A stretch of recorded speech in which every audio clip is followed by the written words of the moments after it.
55, 55 और 95 हर उम्र के अफराद के लिए यकसा मुफीद, मुफाद आम्मा का आलम बरदार। ज़रूर सब्सक्राइब करें, लाइक करें, शेयर करें और बेल आइकॉन प्रेस करें। Rabbani the scholar YouTube channel. मौलाना जामी एक बहुत बड़े आलिम थे। बिजनौर नाम का एक पर्चा निकालते थे, उसमें अक्सर शोरा की गज़लें वगैरह छपा करती थी। एक दिन एक साहब आए और कहने लगे कि मौलाना ये मेरे शेरी मजमूआ देखिए, बहुत खूब है। मैंने बरकत के लिए इसको जब हज पर करने गया था तो खाना काबा के पर्दे से इसको छुपा कर लेकर आया था, उसको मस्त करवा कर लाया था। मौलाना ने उनका वो मजमूआ कराम देखा और कहा कि भाई अगर इसको आगे जमजम से धो लेते तो ज़्यादा बेहतर तो कुछ शेर रहते हैं। मैं चाहता था कि हमारे डॉक्टर सईद फरारी साहब आखिर तक हमारे साथ रहे, लेकिन हमारे सईद फरारी साहब आखिर तक हमारे साथ रहे, लेकिन मजबूरी है कि वो डॉक्टर है और डॉक्टर और मॉम के आने और जाने का कोई वक्त नहीं रहता। तो मैं ये दरख्वास्त करता हूँ कि डॉक्टर साहब तशरीफ लाएं और अपने वक्त के हिसाब से हमें वक्त दें। स्टेज पर बैठे हुए मुसलसिल रमजान भाई और सामिन इकराम, अभी उस्मान गनी साहब ने कहा कि रवायत से हटकर साहिब किताब को पहले तासुरात के लिए बुला लिया गया। मैं पूछता, मैं सोचने लगा कि यहाँ कौन सी चीज़ रवायत के हिसाब से चल रही है। कौन 90 साल तक जीता है माशाअल्लाह, अल्लाह उनको लंबी उम्र दे। रमजान भाई को रवायत से हटकर हर चीज़ हो रही है। जिस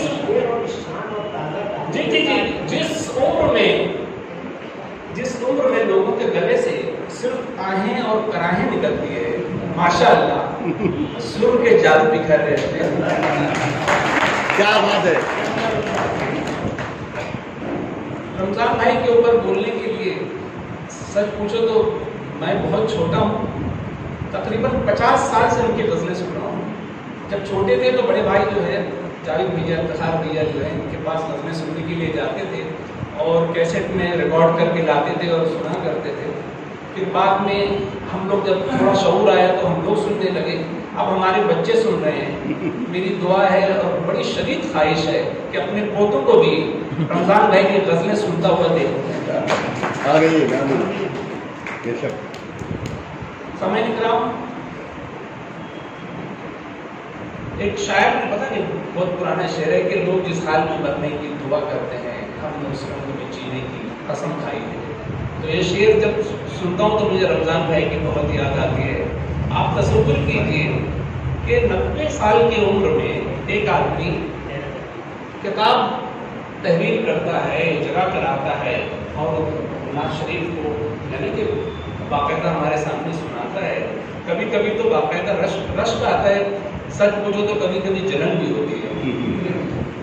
रमजान भाई, इनके अंदर इनके औसाफ बयान करने जाऊँ मैं, इनको पहली मरतबा यानी बचपन के बाद में जब बम्बई से आया तो मैं घूमने के लिए इधर कैंप में गया तो मैंने देखा कि कोई RSS का शख्स जो है वहाँ पर ग्राउंड के ऊपर परेड कर रहा है और एक्सरसाइज कर रहा है। मैं करीब जाकर देखा तो माशाल्लाह रमजान भाई थे। और मैंने सुना है, मैं देखा तो नहीं क्योंकि इतने सवेरे उठना बहुत मुश्किल काम है। मैंने सुना है कि आज भी वो नमाज के बाद वो वॉकिंग के लिए जाते हैं।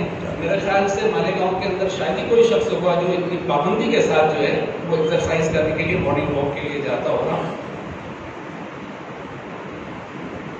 जिस उम्र में लोगों को दिन में तारे नजर आते हैं, अब ये तो नहीं कहूँगा कि इस उम्र में सतरंगियां सूझ रही हैं माशाअल्लाह। मैं अपनी तरफ से सिर्फ दुआ देना चाहता हूँ कि अल्लाह ताला, मैंने मेरे पेशेंट भी हैं, जब आते हैं तो मैं बोलता हूँ रमजान भाई देखिए आज उनकी गाई हुई गजल है कि इस मुताजात पे कहते हैं, सोचे गमदार बड़े दिल नहीं घबराने का, आग से खेलना मामूल है परवाने का। इस मुताजात पे कहते हैं असर होता है गम कदा नाम न रख उसको दिखाशाने का। तो इस मुताजात पे असर होता है। रमजान भाई को यानी हम लोग तो रमजान भाई पता नहीं क्यों भैया लोग बोलते थे रमजान भाई, तो हम लोग भी रमजान भाई बोलने लगे। किसी ने आज तक रमजान चचा, रमजान दादा नाना बोलते हुए मैंने नहीं सुना। सब लोग उनको भाई बोलते हैं।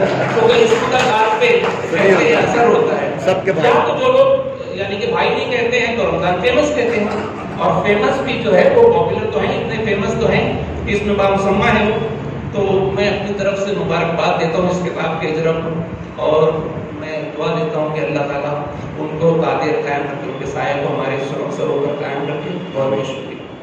सईद तौरेर साहब कुछ कहना चाहते हैं, तशरीफ लाएं।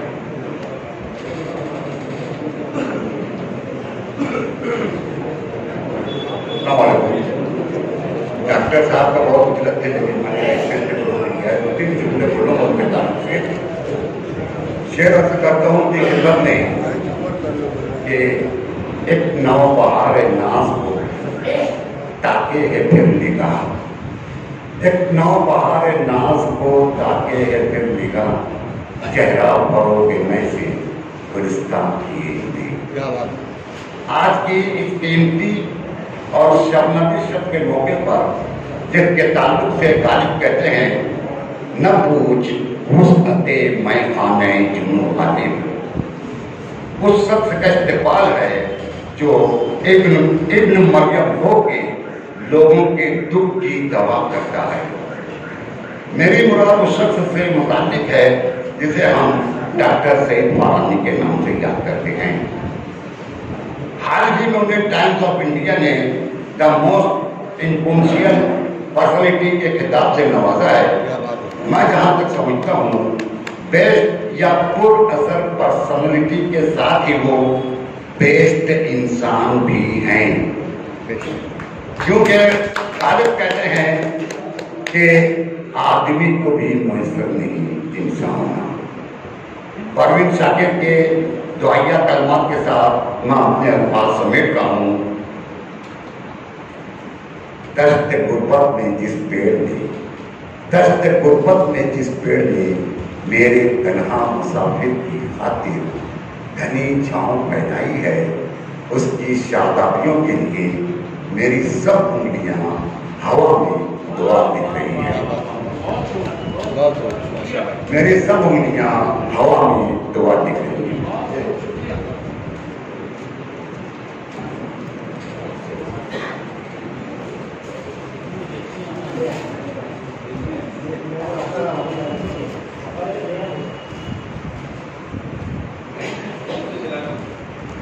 क्या बात है।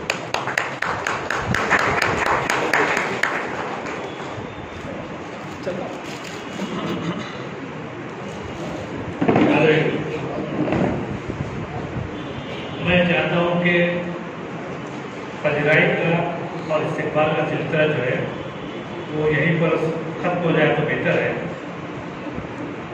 मैं अंजुमन तरफ के उर्दू शाख मालेगांव के सदर जनाब प्रोफेसर मजीद सिद्दीकी साहब से बात करना तशरीफ में, और यहाँ पर एक नया लफ्ज़ मेरे सामने आया है, शाल पोशी।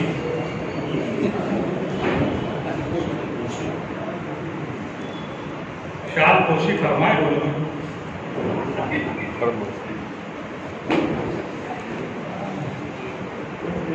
मोहतरम रमजान भाई साहब का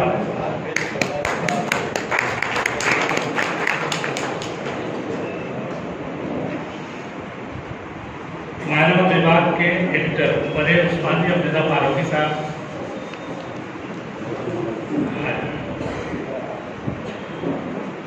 परेश उस्मानी और निज़ाम फारूकी साहब और इकबाल नज़ीर साहब और साहिब जश्न रमजान फेमस साहब को मेमेंटो और फूलों का नजराना पेश करते हैं।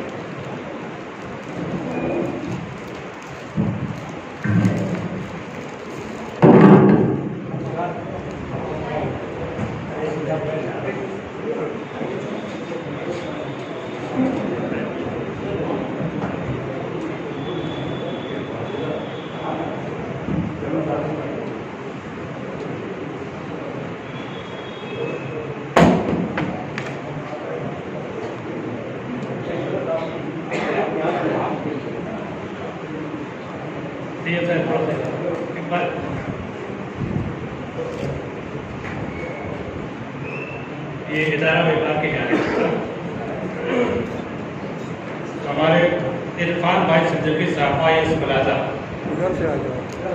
इनकी खिदमत एक मुहतरम रमजान भाई फेमस साहब की खिदमत में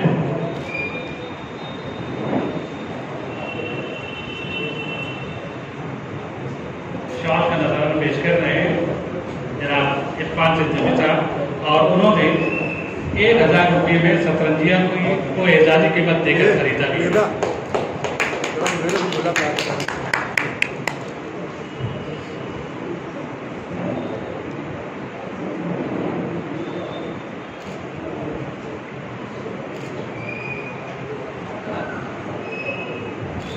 आराम स्कूल के हेडमास्टर मोहतरम कुरैशी मुख्तार अहमद साहब तशरीफ लाएं, ये भी शाल पोशी फरमा रहे हैं। और हमारे सिद्दीकी साहब, हलीम सिद्दीकी साहब, एक शाल दोनों के चाहिए।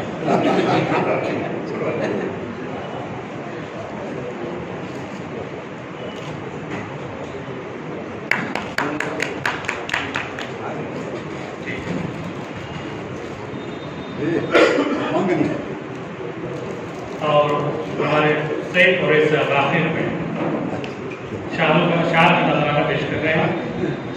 सूट है, सूट सूट है, एक सूट है, सफारी सूट है।